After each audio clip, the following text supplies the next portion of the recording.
Friend, आपको हमारे YouTube channel में स्वागत है। आपके लिए एक वीडियो लेकर आए हैं। उस वीडियो की विषय वस्तु है मध्यकालीन भारत के इतिहास में गुलाम वंश के बारे में जानना है। गुलाम वंश के बारे में जानना है कि गुलाम वंश के संस्थापक कौन थे, गुलाम वंश कब से कब तक शासन किया, इसके बारे में हम पूर्ण व्याख्या करेंगे। और इसे आप पढ़ें, हमारे वीडियो को देखें, लाइक सब्सक्राइब जरूर करो, सपोर्ट करें हमारे वीडियो को ताकि आपके लिए बेहतर वीडियो दे पाएँ। तो थैंक यू दोस्तों, ज़रूर से ज़रूर शेयर करें। पहला है कि गुलाम वंश कब से कब तक चला। तो गुलाम वंश 1206 ईस्वी से 1290 ईस्वी के बीच में चला। इतने वर्षों तक गुलाम दिल्ली सल्तनत में 5 वंशों का शासन रहा था। उसमें से पहला वंश गुलाम वंश है और इस गुलाम वंश का शासन 1206 से 1290 के बीच में रहा था। तो देखते हैं दोस्तों आगे क्या है। गुलाम वंश की स्थापना किसके द्वारा की गई? तो कुतुबुद्दीन ऐबक के द्वारा की गई। गौरी का ये दास था और उसी के साथ ये भारत आया था, भारत को जीता और वापस लौटा और अपने दास को यहाँ के राज्य देकर के चला गया। इसी प्रकार आगे 25 जून 1206 ईस्वी को कुतुबुद्दीन ऐबक का राज्याभिषेक किस स्थान पर हुआ? तो ये लाहौर में हुआ था। यह सवाल पूछता है कि कुतुबुद्दीन ने अपना राज्याभिषेक कहाँ किया था? तो लाहौर में किया था। कब की घटना है? तो 25 जून 1206 ईस्वी।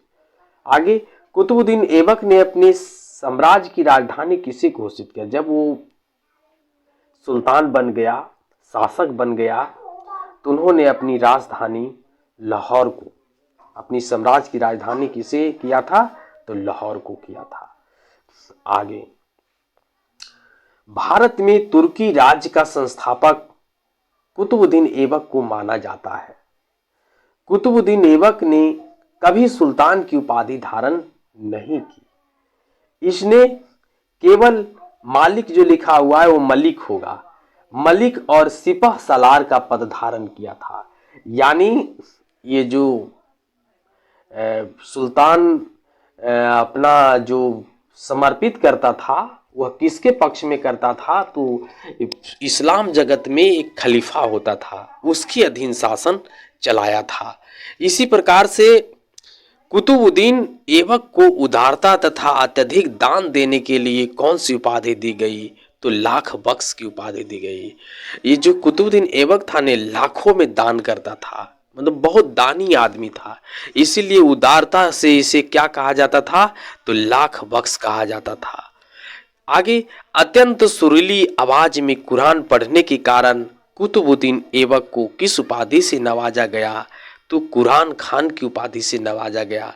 दोस्तों हमारे वीडियो को अवश्य सपोर्ट करें, लाइक सब्सक्राइब जरूर करें।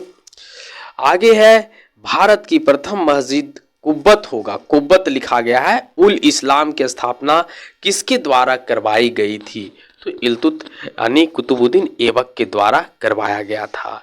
कुतुबुद्दीन ऐबक ने सूफी संत ख्वाजा कुतुबुद्दीन बख्तियार काकी के नाम पर कुतुब मीनार का निर्माण करवाया था।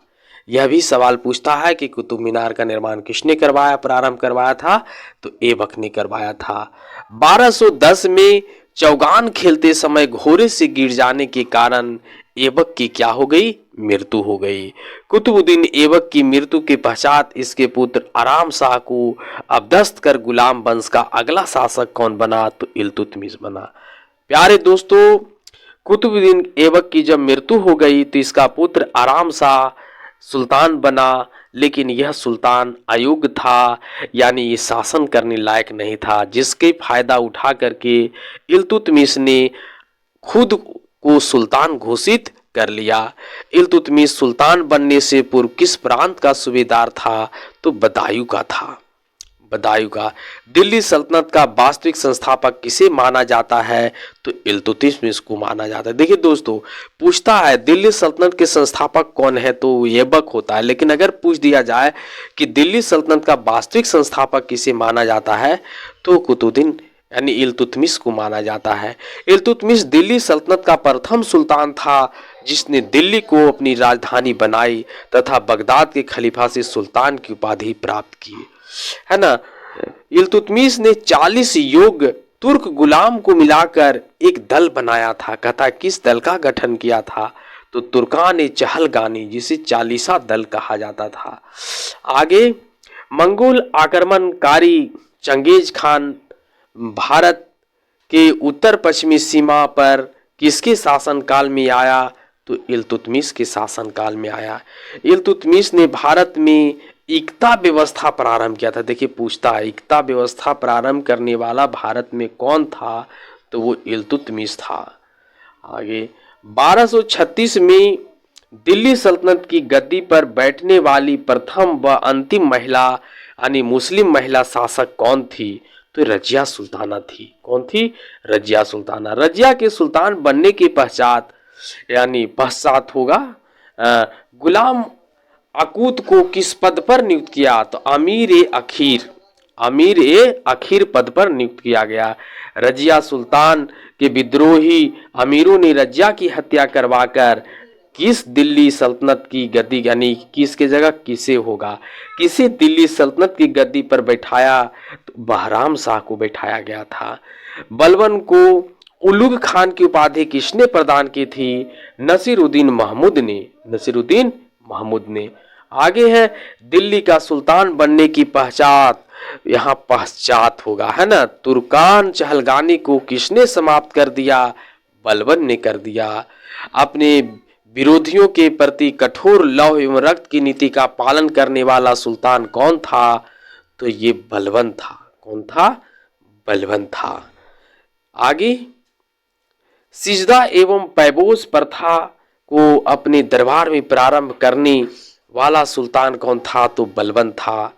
बलबन ने किस नाम से एक सैन्य विभाग, ये सैन्य है ना, ये सैन्य है, सैन्य याद रखेगा। सैन्य विभाग की स्थापना की जो किया उसका दीवान अर्ज, क्या इसको कहा जाता था, दीवान अर्ज। गुलाम वंश का अंतिम शासक कौन था, शमसुद्दीन क्यूवर्स था। तो प्यारे दोस्तों आपके लिए यह वीडियो छोटा वीडियो है लेकिन बहुत ही बेहतरीन वीडियो है। एनसीईआरटी की ये जितने भी एनसीईआरटी में दी गई ये दिल्ली सल्तनत के गुलाम वंश से है वो सारे इसमें हमने देने का काम किया हूँ। तो हमारे वीडियो को देखें, लाइक सब्सक्राइब जरूर करें दोस्तों, ताकि हमारे वीडियो आगे बढ़ पाए। Thank you all of you.